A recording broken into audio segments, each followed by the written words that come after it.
Thank you, Judge. Please court, counsel, colleagues. I don't know how I improve on that. I really don't. So here's what I'm going to do. Here's some cards. Write me some questions. I'll answer your questions. And we'll be done. Yeah, here they are. Here they are. You only knew how ironic that was. That's it. Exactly, which is exactly why I started with those questions. 284 questions here. That's remarkable. That's remarkable in your attention to detail, and your questions have been demonstrative of the attention that you have been paying, the careful attention to what you've been paying, to what the evidence has been in the case, and your questions demonstrate that. You know, we talked a little bit about the indictment in the case, what the charges are. But you know something? We're going to start from this proposition. We're not here because the state returned an indictment. We're not here because the grand jury returned an indictment that had specific charges. And that document with the specific charges is going to be out with you. And we'll talk about at least one of the specific charges here in a few minutes. The only reason we are here, is because to those charges, Tex McIver said, I am not guilty. I'm not guilty of murder. I'm not guilty of felony murder. I'm not guilty of aggravated assault. I'm not guilty of possession of a firearm during the commission of a felony, and I'm not guilty of influencing a witness. That's the reason we're here. The reason we're here is because by his plea of not guilty, he says to you, and he says to them, prove it. Prove each and every allegation of the indictment beyond a reasonable doubt. That's what that plea does. That's why you're here. That's precisely why you're here. As Mr. Samuel said, our job is about to end, and your most difficult job and most important job is about to begin. But we're here because Mr. McIver says, I am not guilty. This is a trial in which we have an accident in search of a motive. Mr. Samuel will talk to you about all of the evidence that was taking us down that track, and that they were red herrings. This is a trial in which there was an accident, and everybody involved in the incident has said it was an accident in search of some motive. In the prosecution's case, as Mr. Samuel has told you, is a tale of innuendos. Don talked to you about some of those. And undelivered promises. Let's talk about those, because the state's opening statement frames some of those issues for you. What they did not prove. $7 million. Ms. Griffin told us in opening that Diane McIver's estate was worth $7 million. That the reason we were here and the reason that this was an intentional and deliberate event was because there was a financial motive. That was it. That was it. Tex came up with this scheme either intentional or on the spur of the moment because he was in dire financial straits. And then we have, lastly, the physical evidence in the case. And let's talk about the physical evidence in the case first. That's what we saw in opening statement.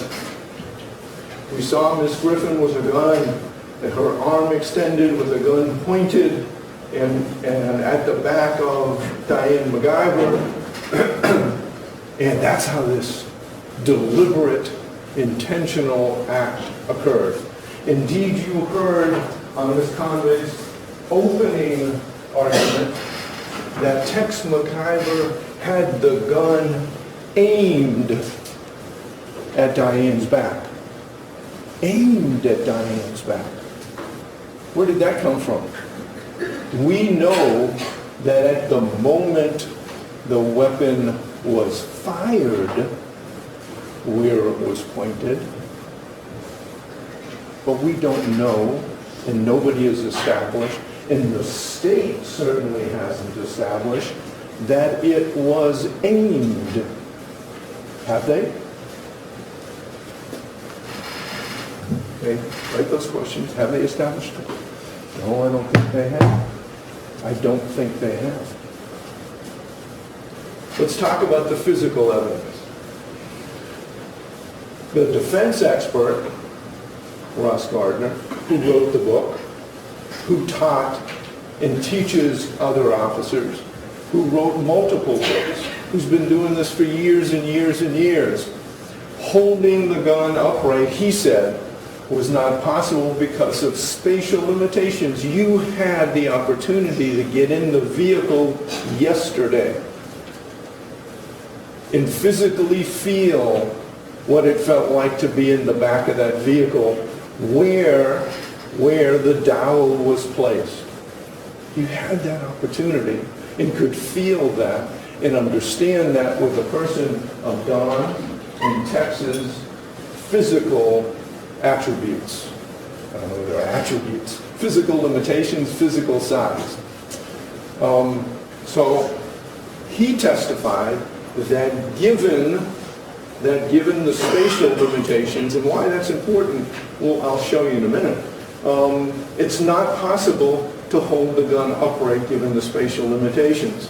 The plastic bag would not and did not impede any gunshot residue or explosion from the weapon from getting on the back of the seat, from getting on his clothing, from getting on his hands, from permeating the entire inside of the vehicle. And you know something?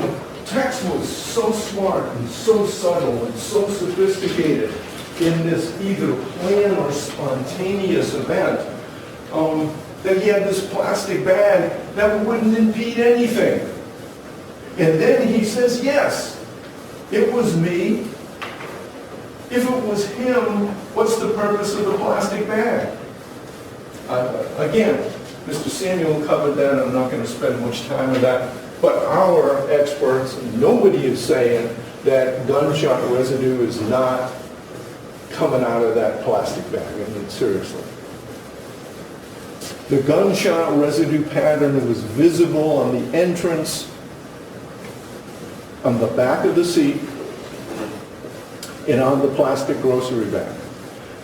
Nobody said, when this scene was processed, nobody said, boy, I see that gunshot residue pattern, because that's what we were looking for. Well, when Ross Gardner looked at it, he said, I clearly see that gunshot residue pattern. It is a measurable item. It is a physical item that can be measured, and it gives us some reference because of the way in the length of the pattern, the measurement of the pattern, it gives us some reference as to where the weapon must have been. And it must have been, he said, in a range of between 6 and 12 inches away from the seat. And that gives us, and it gives you some perspective on where the gun had to be, given those spatial limitations, given the trajectory, which doesn't change. The trajectory is not going to change. It's just where the weapon is within that trajectory, within the spatial limitations, and within the 6 to 12 inches.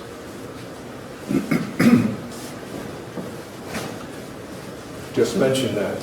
Gun was 6 to 12 inches away. The state's experts, we had some demonstrative evidence from the state. A laser scan of the inside of the vehicle without the doors at some unknown cost to the taxpayers of Fulton County, which includes you. That laser demonstrative had the elbows, look where the elbows are. And remember, to produce this laser demonstrative, their expert, Mr. Knox, said to Mr. Dunn, here's where I want you to place the individuals, their sizes. Here's where I want you to place them within the vehicle, within that vehicle. So it was Knox that told Dunn to do this laser event and place those elbows up and out. Let's look at it from head down. Where's that elbow? You sat in the car yesterday. Each one of you sat in, almost each one of you sat in the car yesterday and closed the door. Closed the door. Is that possible? Is that possible? Can your elbow be back in that position with the door closed? And if it can't, it's just totally wrong. It's just wrong.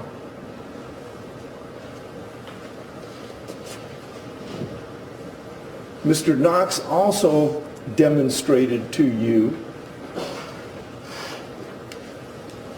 that it can be held like this with his finger at the barrel.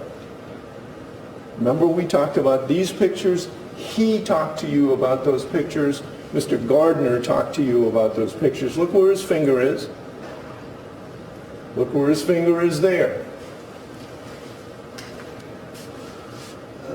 There's the gun. There's the weapon.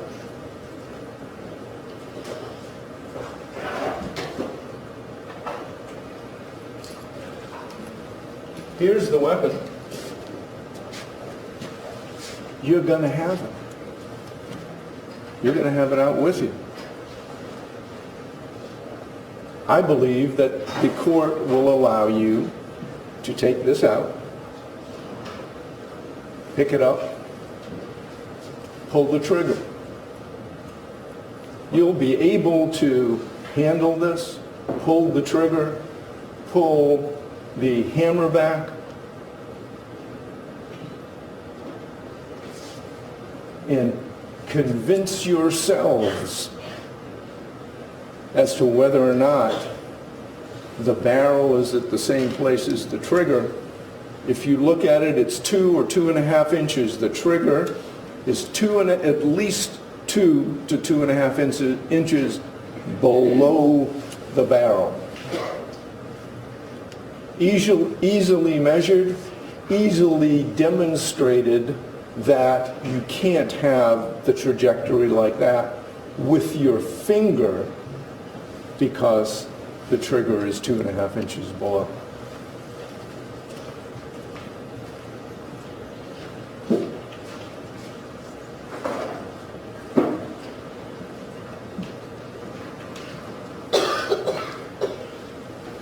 All the experts will agree that nobody can tell whether the firearm was in single action. Nobody can tell. The trigger pull being 2¼ pounds. Or double action. Remember we went through all this testimony about single action and double action. But nobody, no expert, and nobody can tell you, has told you whether it was in single action or double action. Nobody can tell you where it was before the shot was fired. And no expert can tell you, and nobody did. Everybody said to you, I can't tell you whether it was intentional or unintentional.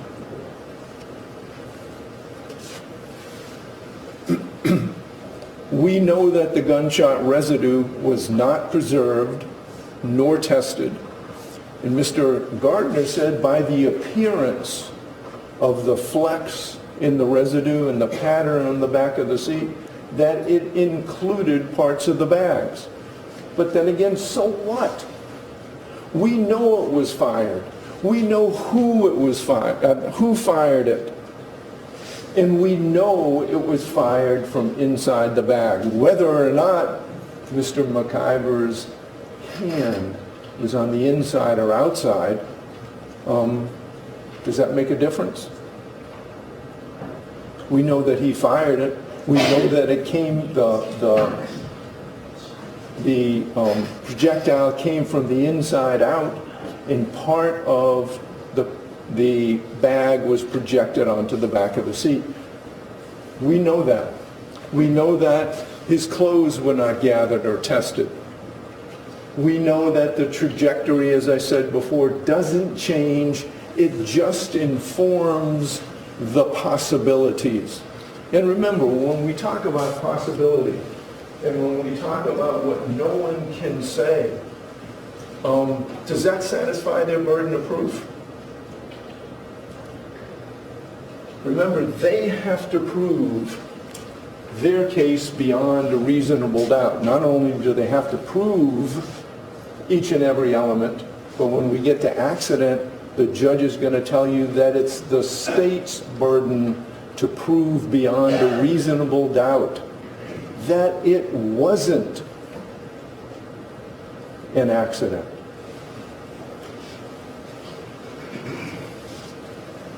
We've had folks in this case who've talked about an unintentional discharge. Mr. Rickert said he unintentionally discharged his weapon. Now, it happens with Atlanta police officers. Darren Smith, Detective Darren Smith, told you it happens with police officers, quote, it happens all the time.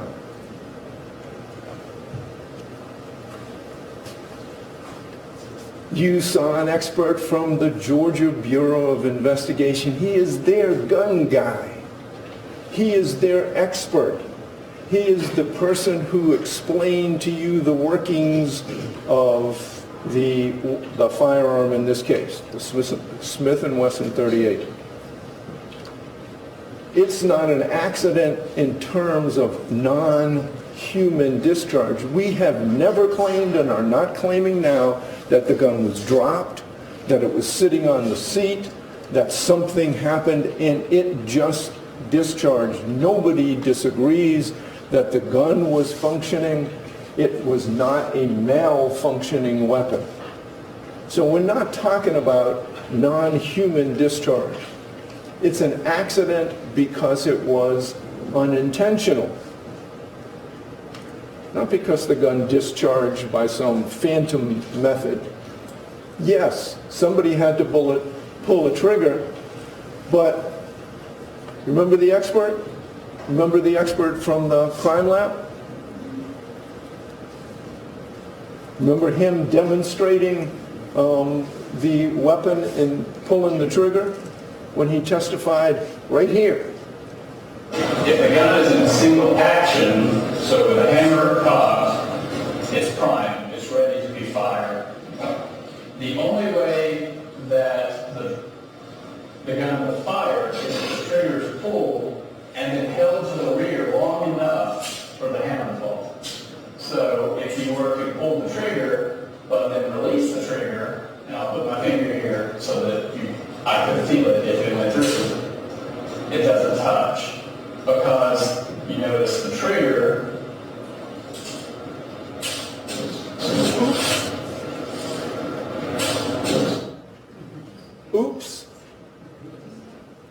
demonstrating it for you on the witness stand. He accidentally pulls the trigger. He says, oops. Yeah, I got it. I'm not going to play it again. Oops. A demonstration for you from the state's expert of how unintentional discharge may occur when you're testifying for the state on the witness stand. How about the financial motive? How about the financial evidence? This is where the state says, this is the big one. He decided that he was going to either deliberately or spontaneously kill his wife because he needed the money. Well, let me go back to that. Remember, he was the executor, the state said in their opening, of her $7 million estate. Tex was not broke, nor was he in dire financial straits. The state's calculation put Tex's net worth at $1.7 million before Diane died. $1.7 million. It was a range, but that's what the state's calculation. That $1.7 million doesn't include and didn't include Texas Holding and Arcilla. We brought witnesses to talk to you about his holdings in Arcilla. There was a $700,000 minority share of Arcilla Mining. We talked about that. He got some advance on that, but that's still out there and still part of Tex McIver's estate. And now there's also a value on the land and the parcels of property that were out there. So he had an estate worth more than $1.7 million. He was not in dire financial straits. There's a difference between his net worth and his liquidity. Now, you heard testimony from a number of experts about whether or not things pass through the estate and what the obligations of the executors of the estate are, and how they are cabined by the law, they're cabined by the will, and they are required to do certain things. The state's expert said, well, Tex was worth so much more because he was the executor of the estate, and therefore he had control of the money. Professor Mary Radford said exactly the opposite. You don't have control over the assets of the estate just because you're the executor. You have to conform to certain bequests. Remember, the specific bequests and other expenses get paid first. Mary Margaret Oliver said the same thing. Stan Smith said the same thing. Nobody disagrees that an administrator or executor doesn't own the assets of an estate. If that were the case, whoever is the executor of Bill Gates's will is the richest person on the planet just by being named as the executor of Bill Gates's will. The executor has to pay priority obligations, right? We know that. They have to pay priority obligations. Funeral and cremation expenses must be paid through the estate. The estate's got to get set up. The estate's got to get a bank account. The estate has to pay those expenses. The estate has to pay attorney's fees. And those attorney's fees were expensive. We'll talk about those in a minute. The estate's got to pay taxes. The executor must pay cash bequests. This isn't some mystery game. This isn't, I'm going to become the executor, I'm going to kill my wife, and I'm going to be on Easy Street. It's frankly just the opposite. The claim by U.S. Enterprises drained the estate. There were $50,000 in fees to Stan Smith. There were $100,000 of fees to Kurt Watkins. There was $975,000 payout to U.S. Enterprises. That drained the estate. There is no doubt, and here's the irony, there is no doubt that Tex McIver depended on his wife's money. There's no doubt about that. The state's proof of that is proof that he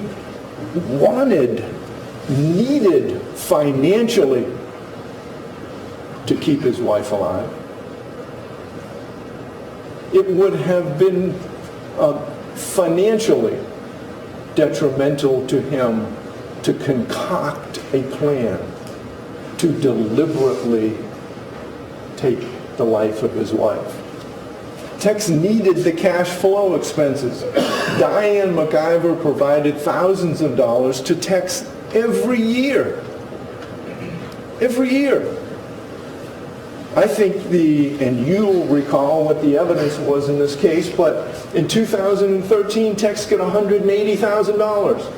In 2014, he got $46,000. In 2015, he got $17,000. In 2016, he had already gotten $69,000. He depended on his wife's largesse. And there was no question that Tex knew that his income and position at his law firm was diminishing. His income was diminishing, his position was diminishing, and you'll remember the email exchange between Diane McIver and Tex McIver, in which they were talking about, our expenses are high. Our expenses are killing us. We've got to cut back on our expenses. And Tex says, yes, you're right. I guess I'll just go back to being a gigolo. Right? That's the kind of animosity. That's the kind of financial motive. That's the kind of problems that they may have had that would drive Tex McIver to deliberately or in some fashion spontaneously kill his wife. Now, is that an exchange? Is that an exchange between two people who are so deliberately at each other that it becomes a financial motive for murder?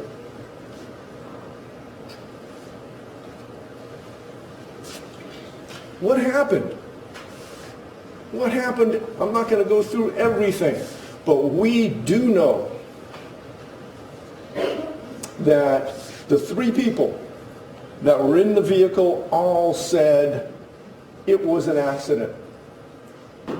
And this devious plan was instituted while Tex McIver was asleep in the vehicle, and there's no question that he was asleep in the vehicle. And it came into a traffic jam right there at the curve. I-85 was a parking lot. Tex was asleep. Danny Joe said to Detective Riker, And we went through that in some detail and precisely what she said at the time. At the time when she was riding to try to show these detectives and Robesonel the route that they took, she said there were a lot of scary people standing at the intersections and that they kept getting stuck at every red light. There were a lot of scary people standing at the intersections. That was what she told them. That was what she told them that very night. I'm sure he went to sleep with the gun on his lap. I'm sure he went to sleep with the gun on his lap. There was no hesitation in that. There was no waffling in that whatsoever. And you know, Don talked a little bit about this sign. Riker also said there were signs to the hospital Emory just past where it happened. So what's the issue of whether or not we went to Emory, a hospital that was well known to Tex McIver? Because, as Detective Smith said, and he told you, you go where you know. And remember, there was no other suggestion. Let's go here, let's go there. He just said, I made a decision to go to Emory. I've been there before, and you go where you know. Oops, sorry, must have hit that. That's precisely true. And as a matter of common sense, what's your first reaction? Your first reaction is to go where you know.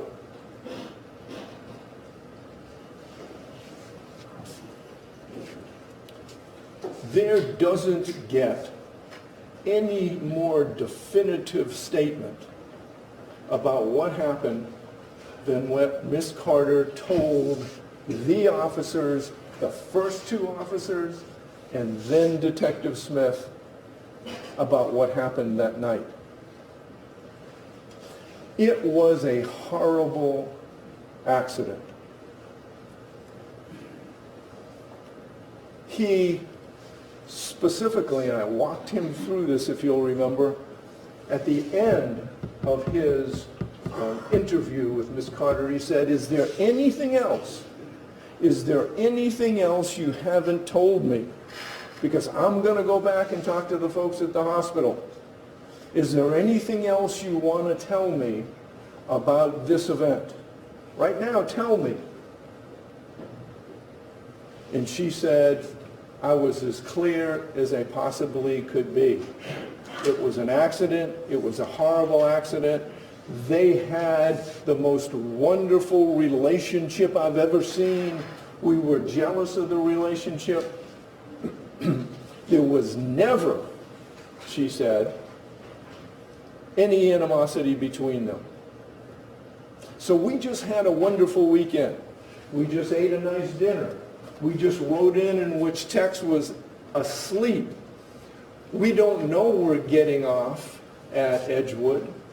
We don't know who's going to be there. Tex doesn't know. And there were a lot of scary people. Rightly or wrongly, he says, let me have my gun. Actually, he said, and you're probably tired of hearing me say, darling, will you hand me my gun? It's in the console. It's in the console in the plastic bag because he said there were break-ins around my office and people are known to break into cars and look for guns, so I put it in a plastic bag so that when you first look at it, you won't know it's a gun. That's precisely what he told Detective Smith. And nobody said, Tex, you don't need your gun. Why do you need to get your gun out right now? Don't worry. We're going to get out of this area very soon. Whether he's right or whether he's wrong, he asked for his weapon. It was given to him, and they went down the road. Nothing about, he had told me something back at the hospital. He had told me not to tell him I wasn't even there.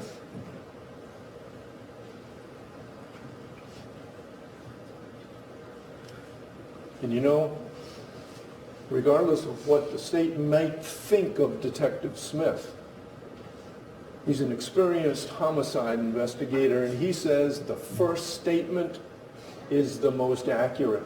It is the most accurate because it gives the least time for afterthought, for planning and thinking about what I got to say and what I can't say. And in those first two statements, there was never any statement about, well, he just told me to tell him I wasn't there.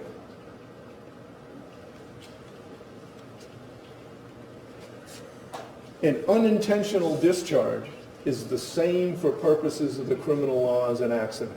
That's exactly what it is. It is an accident.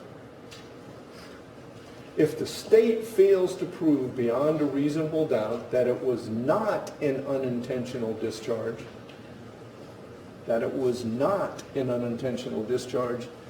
verdict must be not guilty. The verdict must be not guilty. Influencing a witness? What did Tex say to Danny Jo at the hospital and why?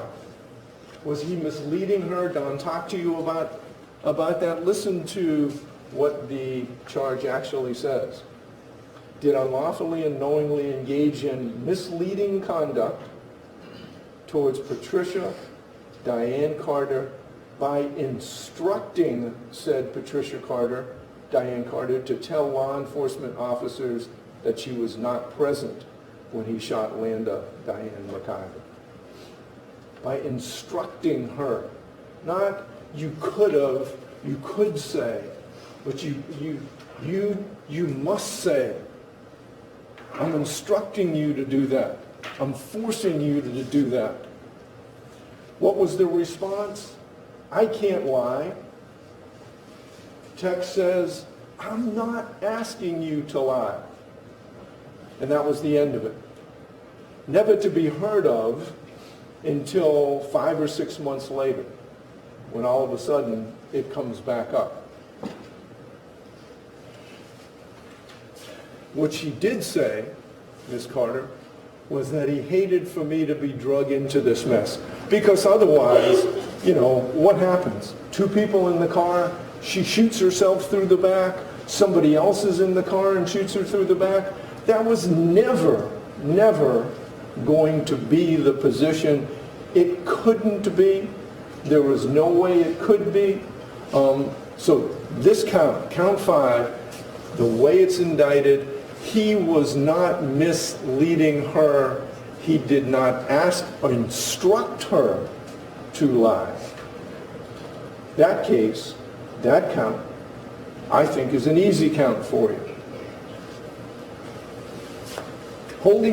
As Don said, holding a gun in your lap is not reckless conduct because the crime of reckless conduct requires proof of the deliberate indifference to consequences.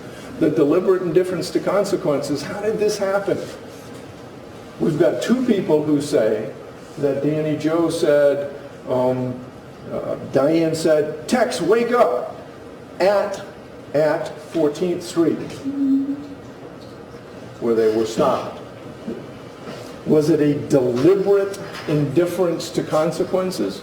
Did he make a deliberate choice? No. Accident, the death of Diane McIver was an accident, the result of an intentional shooting of the gun in circumstances that did not reflect a deliberate disregard of danger. Then the verdict is not guilty. Judge is going to tell you a charge on accident. I'm not going to go through it again. But an accident is an event that takes place without one's foresight or expectation, which takes place or begins to exist without design. Without design. And as I said before, the judge is going to tell you when the issue of accident is raised, and it is raised, here the burden is on the state to negate or disprove it beyond a reasonable doubt. So do we have to prove it was an accident? No. They have to prove beyond a reasonable doubt that it was an accident. That was not an accident. Okay? Got about 4 minutes. Okay. Did the state prove to you that it was not an accident? Here's what they're saying to you. Pay no attention to the reasonable doubts that you heard from Mr. Samuel, a list of at least 16. Pay no attention to those doubts. Rely on speculation. And I want to tell you that speculation is different than circumstantial evidence. We do not convict people on the clouds and fogs of speculation, but on the bedrock of fact. That's what we do. Maybe there was another will, and I didn't have a chance to talk about that. Search warrants, gathering documents, every conceivable method was used to try to bring you a second will. There wasn't one. There's email traffic in 2011. We're gonna do it. Here's what we're talking about. We haven't agreed on everything, and from 2011 to the date this happened, there is no second will. There was an advertisement taken out in the legal organ of Fulton County. Any lawyer, anybody that knows anything about a second will, come tell us. Come tell us you prepared it. Come tell us you saw it. Come tell us I've got it. Maybe there is another will. That's pure speculation. Maybe she would foreclose on the loan. Well, there's not a shred of evidence that she did or was going to. In fact, it was rolled over. Maybe they argued in private. Maybe. But there's no evidence of that either.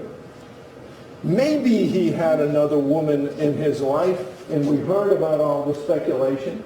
But that's maybe again. That's speculation. Maybe, maybe, maybe. Pay no attention to the proof of accident. Rely on our red herrings to reach your decision.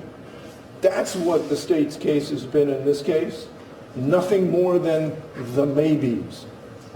Again, this trial is an accident in search of a motive, and it's a tale of innuendos and undelivered promises. I don't have a great story to end on, like Mr. Samuel does. But you know something? We don't get to come back and talk to you again after Mr. Rucker speaks to you, and he's a powerful and persuasive man. We don't get to come back and say, well, you know, here's why Mr. Rucker is not correct, and here's what the evidence shows.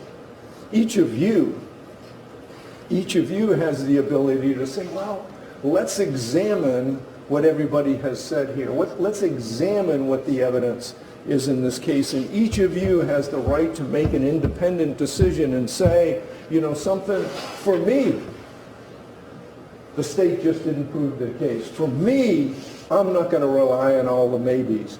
For me, I don't believe the state proved their case, and you have the right to have that opinion respected by your fellow jurors.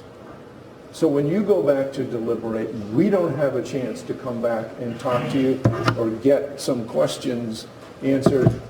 Somebody is going to have to say, well, what about this? Here's what I think. Respect my views as well.